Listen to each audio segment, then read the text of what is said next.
Good morning. Lloyd Usall, Senior, checking in on a Wednesday morning. I'm going to attempt to make a blue plate special. For our Wednesday blue plate special today, it's going to be fish chowder.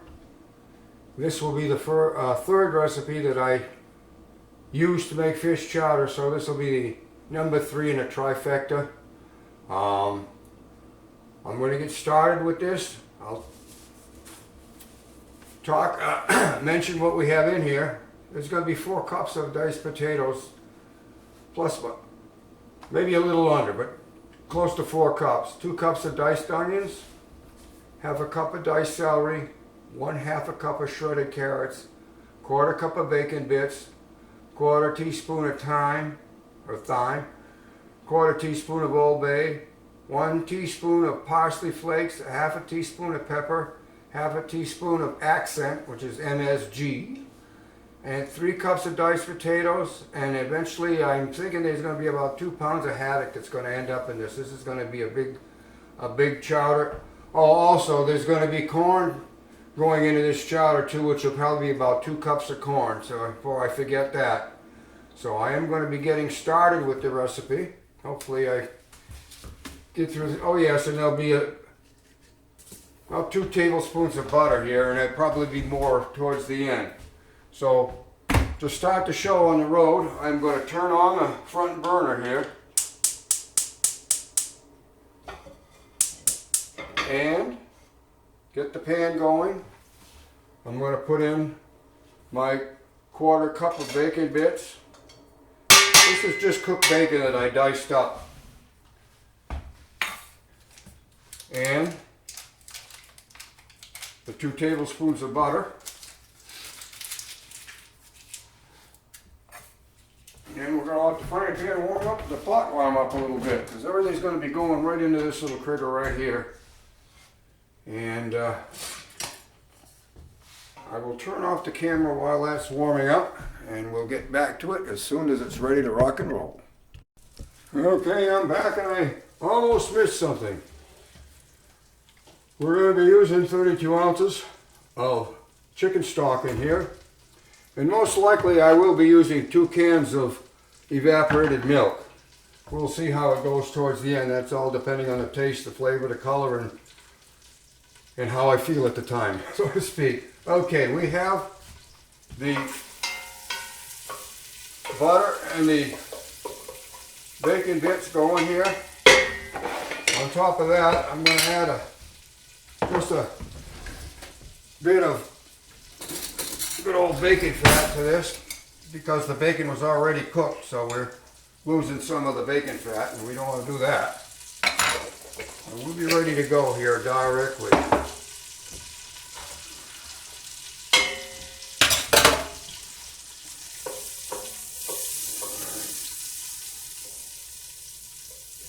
Yep, this won't take long. A little bit more fire under it now, and I'll get ready to put the onions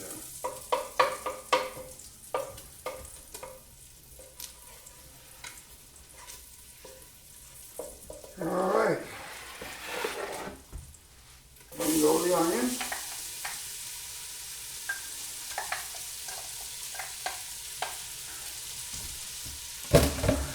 And the celery.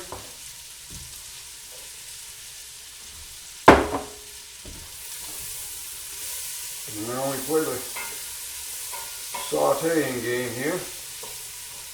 And I will not put you through the 10 minutes or so moving these goodies around, getting them to the right color and flavor. So I will be back. Just checking back in for a minute here. The onions and the celery are almost done. I'm going to be adding the seasonings to the mix and saute it around a little bit more before we start moving on to putting the big stuff in here. And there will be 1.5 cups of frozen corn going into this, along with the rest of the ingredients that I just about blew it and missed that one. It's been a while since I made a video. My back has been bothering me, so there's been quite a few months that I've been cooking but have not made videos because it just is kind of like uncomfortable. So we'll press on with this and see what happens. I have all the dry ingredients that I said in the little container. Now I'm mixing them in with the onions and the celery. And bring the heat back up a little bit.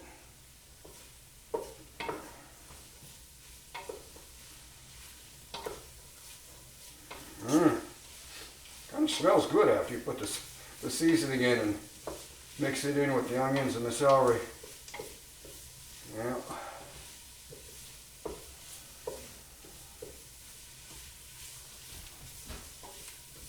Don't want to burn the onions, but I do want to bring out some of the flavor in them. Trying to get them nice and translucent. It takes a little bit of time. But, it's worth the effort, I think. I'll turn the camera off for a little bit, and I'm almost done, but I won't waste your time. Okay, we'll continue on here.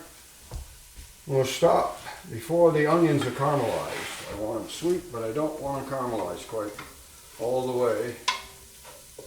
And we're already there, so I am going to put in the potatoes along with the water that they were soaking in. And these are red taters which hold up real good. They cook nicely, but they do not turn to mush for the most part. So that takes care of the taters.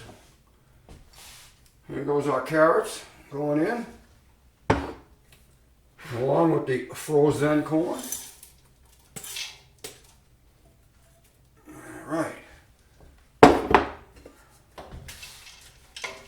Now that's going to have to be covered, so I will be putting in the chicken stock.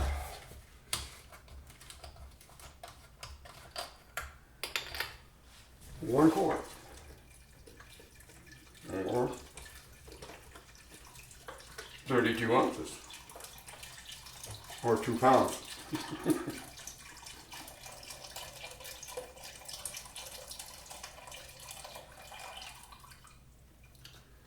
Okay, that has been done. I'm going to bring this back up to a boil. So I will be going off camera. This has got to get going. There will be more liquid added to this. The fish is the last item to go in. So I am going to get the heat turned up under this, bring it up to a boil, get the vegetables going. Take a little bit of a break in between time. And we'll be back when it's time to press on. Well, I'm back. I have this in the simmer mode. The vegetables are just about cooked. Just check the potatoes. They're just about there. But I'm going to add a little bit of salt after, a little bit of salt, but a little bit of pepper first to this. Shakes. And not that much salt right now.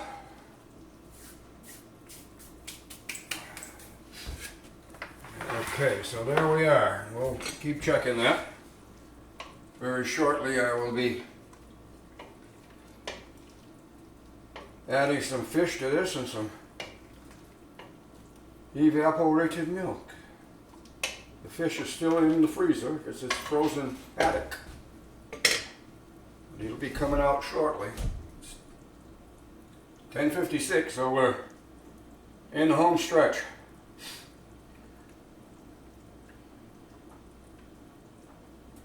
Okay, let this go a little while longer and I will check back in shortly. I'm back. Oh, we're a little bit after 11. I'm going to add the evaporated milk now. And the additional salt and pepper made the difference. It needed it. So that's what you want to know. Put your goodies in there. Don't go crazy with them. And when you get down towards the end, you can always add a little bit more, but it's mighty hard to remove it. So here we go.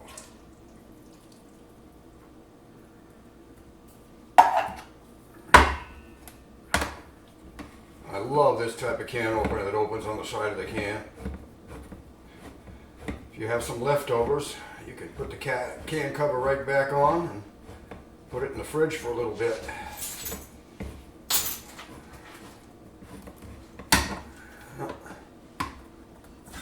Look at there where you slick as can be. If you want to, you can take a can like this and clean it up, put your valuables in it, put it back in the cabinet with the rest of your stuff, and who's to know? Okay, we have 2 cans in there, which comes up to, whoopity-doo,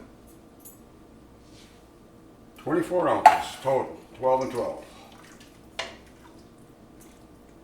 And we're going to let that come back up in the temperature. I'm going to leave it on a simmer. And the last thing is going to go in the fish. So Lloyd Dussault Sr. checking out. Hope you like my little suggestion here. Looks slick as can be. I'm going to check in real quick. I've shifted the fish chowder to the back burner. It's about 12 minutes after 11. I'm going to let it go probably till 11:30, and then I will add the fish to it. It's on very low. I have 3 trivets to soak up some of the heat, and the burner's turned all the way down, so we're just going to let that simmer just the way it is, and I will be back about 11:30. Well, I'm back. I've made a command decision, and I'm going to be putting in the fish very shortly. Let's see, about 11:31. So this is what 2 pounds of haddock looks like.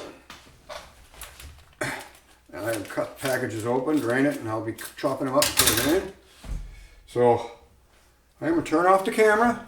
No need of watching me chop up fish. Well, this is the moment of the reckoning, as it were.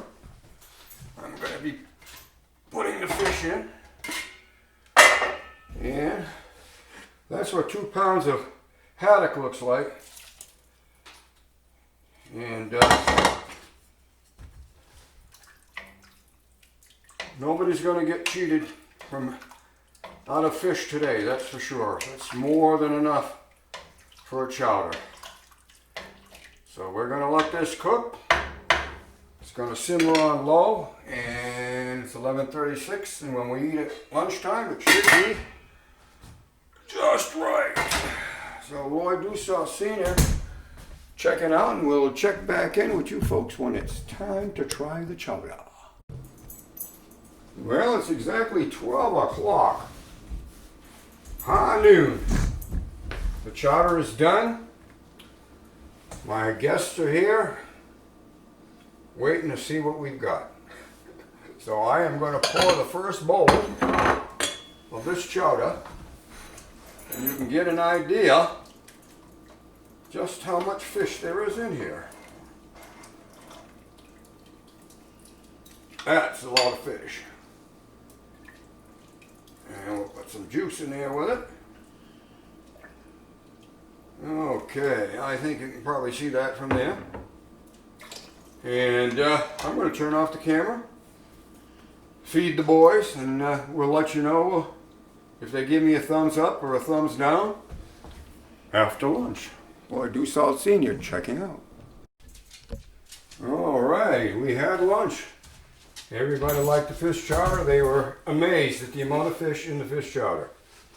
So that having been said, we have dessert.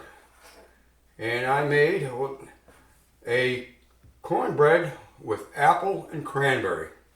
And that's what we're going to have for dessert today. So Lloyd Dussault Sr. checking out. Hope you try the recipe. I think you'll enjoy it.